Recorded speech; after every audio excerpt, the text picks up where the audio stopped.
and welcome back to the Pat Podcast, episode 17. Today I'll be talking about one of the things that I believe is important in life, even though I'm by no means qualified to talk about anything life-related.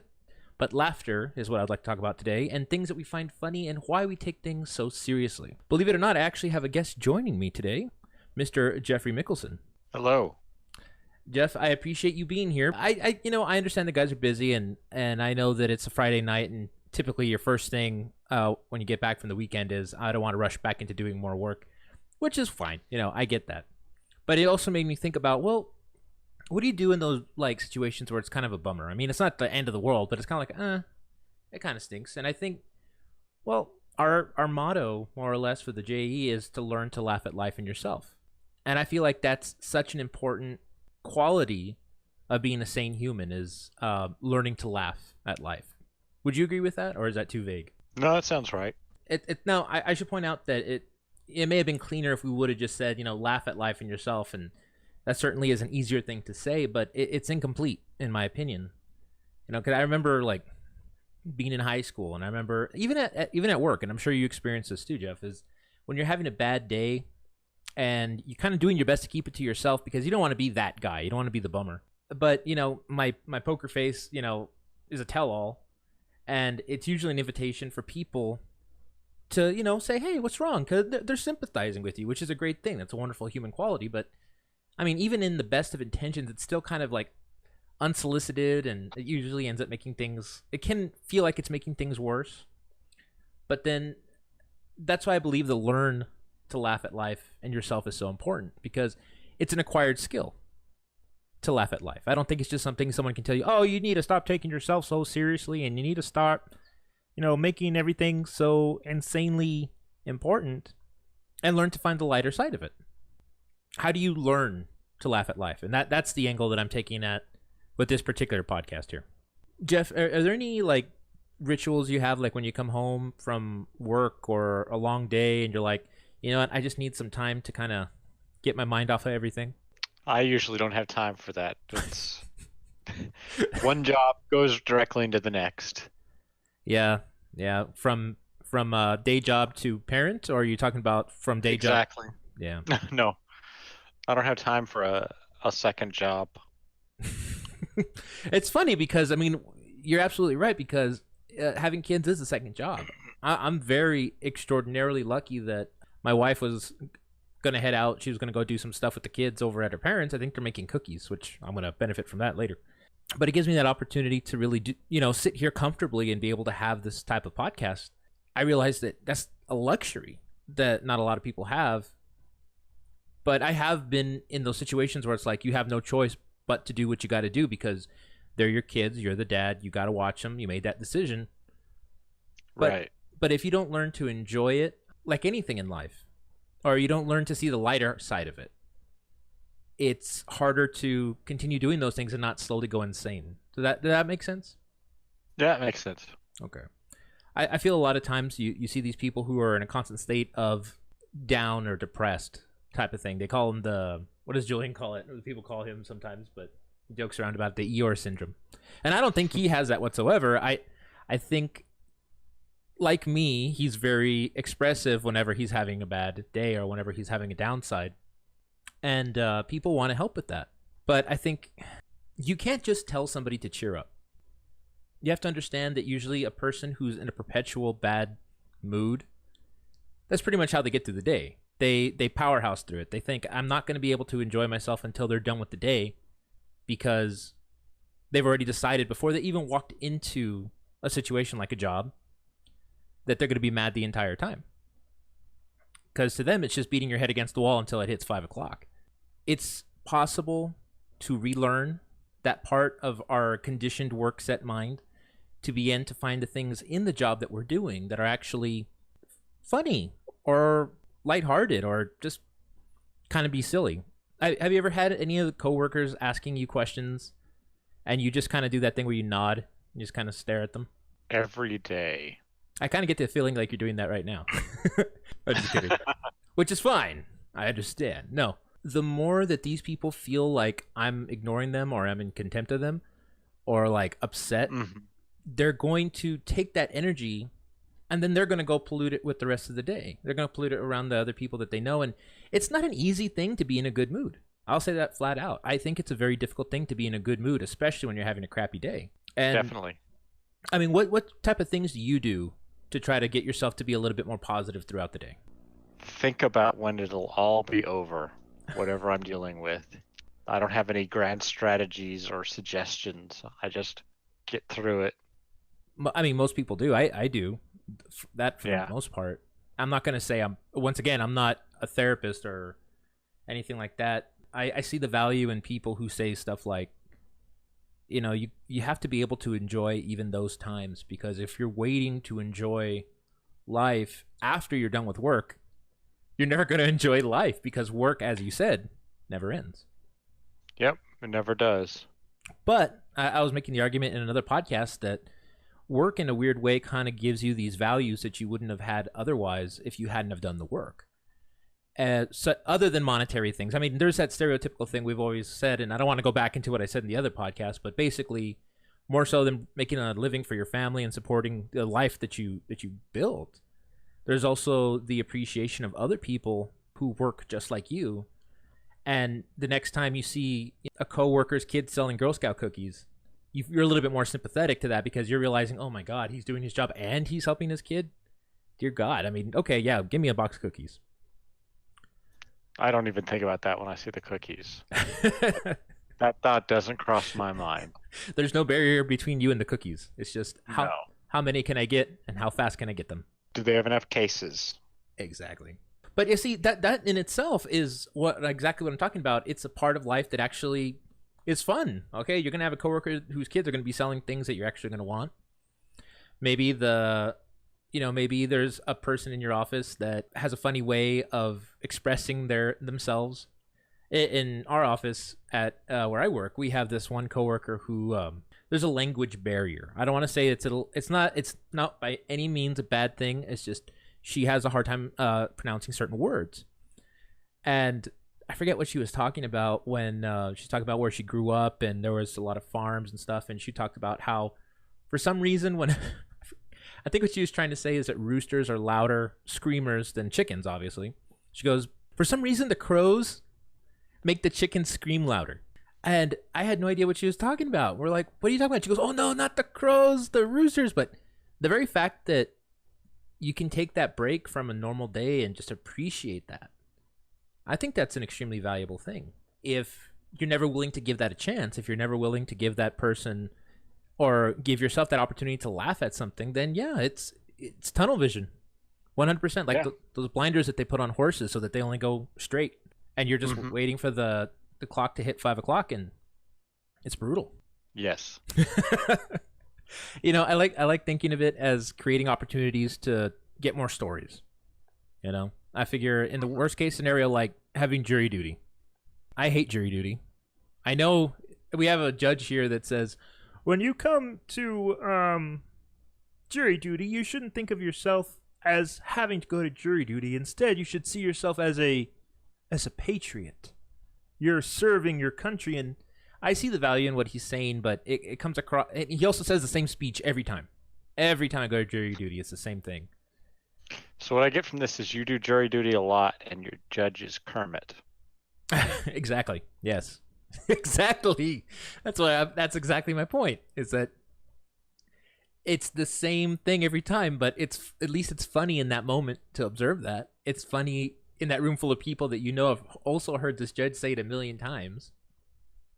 But if I've seen many times where I go and you'll see a person just kind of like arms across, or staring into the back of the person in front of them's head, and I mean, there's no way this person's ever. I mean, who knows? Maybe their cat just died. I'm not trying to judge them, but I know there are people that take it too far, and then they're just perpetually upset, and they don't give themselves a chance to lighten up.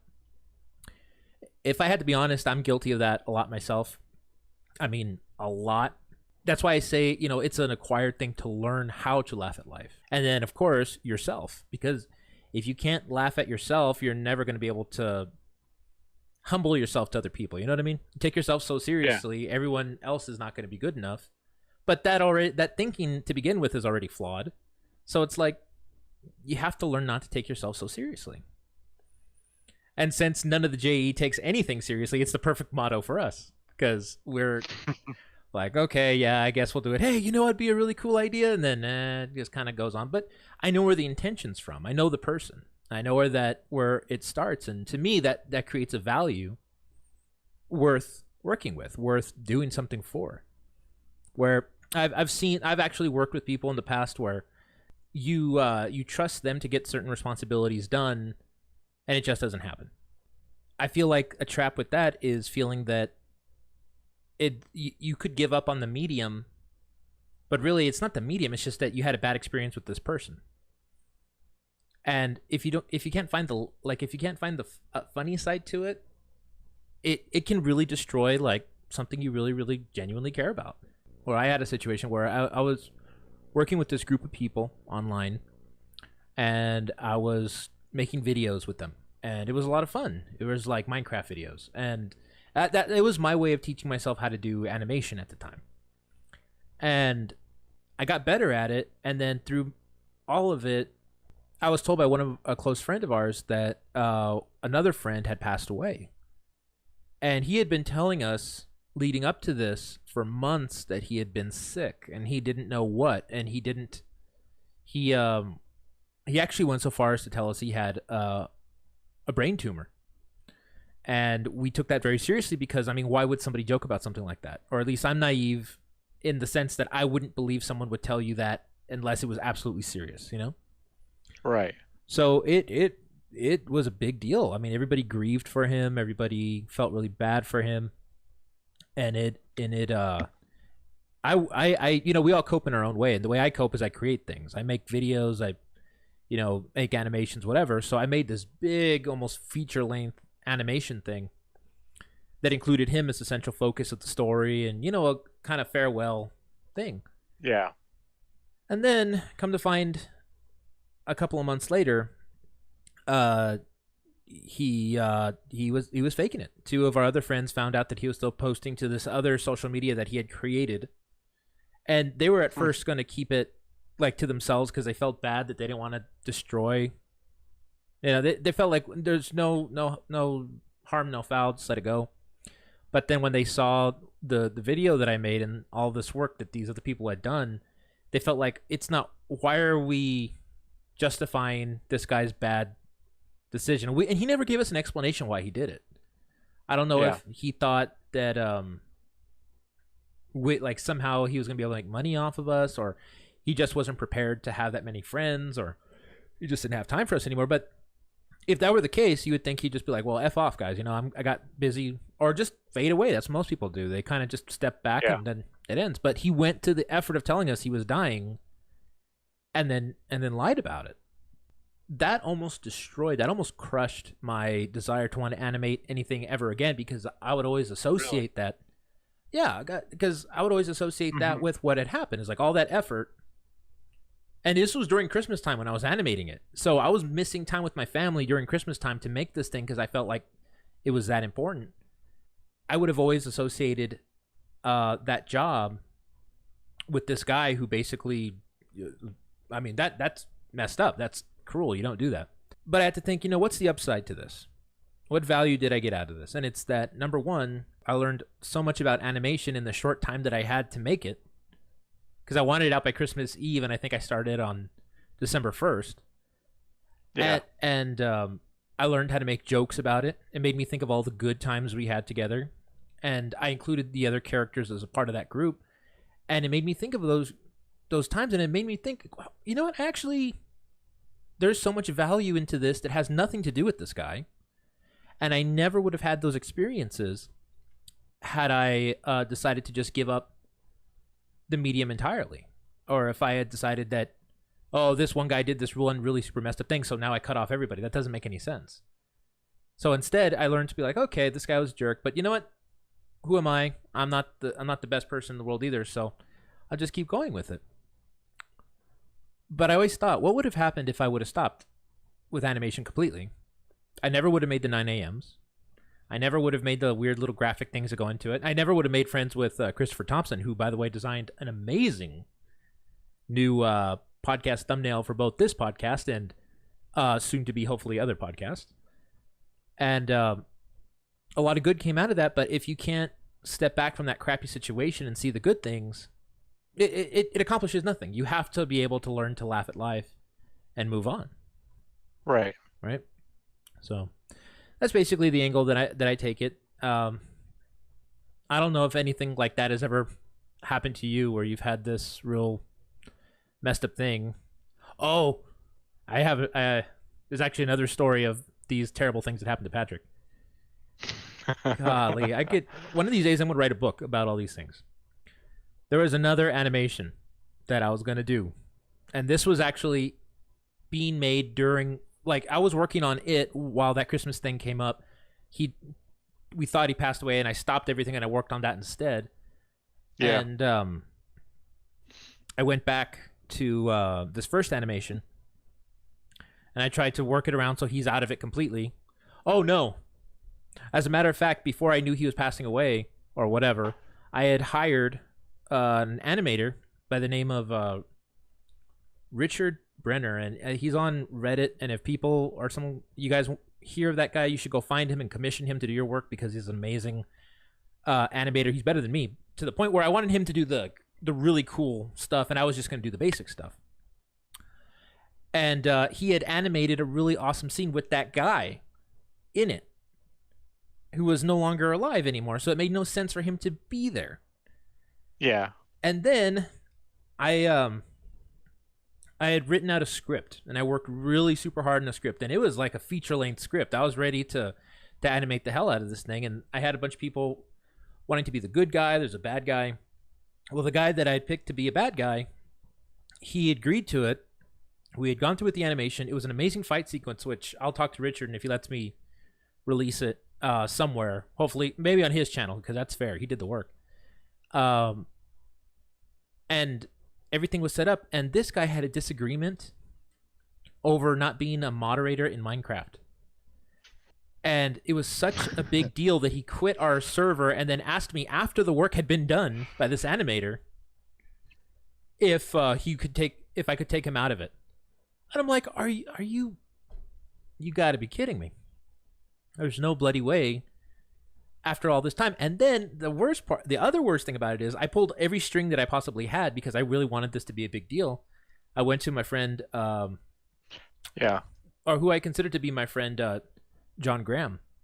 And he has his own successful YouTube channel, and night and day difference between our levels of success on YouTube. But he actually helped me work through a script that I was going to follow for that animator. And we went through all this, and we had everything done. Now, mind you, those two big things had already fallen apart and blown up in our face. But at the very end of it, John worked so hard to help me with it. He gave me even an outline structure and all this stuff. And then I have to tell him, oh, by the way, the bad guy just dropped out. And and one of the other guys faked his death, so now we can't do this anymore. I mean, oh my gosh, I respected this guy's work to no end, John Graham, to the point where I followed everything, he used to do way back in like 2008 and 2006 and all that stuff. And to this day, I'm still a big fan of his work, but he had spent his time helping me with this thing for me to tell him this ridiculous thing that sounds like, if you don't know these people and what happened, it sounds like a terrible excuse, and it sounds like a cop-out. Like I said, no, we're just not going to do it anyway, and here's some really outrageous reason why. But that's actually what happened. And I'm like, oh my God. So then eventually I told the animator, I said, you know what? I had to tell the animator that too. Hey, by the way, this guy that you put in here and you spent hours and hours and hours on, he faked his death, and this other guy doesn't want to be in it anymore. Well, Pat, what do you want me to do? I don't know. So I compensated him for the work he did. And that was it. That was it. I was done with it. And Wow. Yeah, I came to this crossroads of thinking I should give up on this medium. And this was after the Christmas thing, by the way. This was after. This was in like June of the year coming up from that. And I remember thinking, you know what?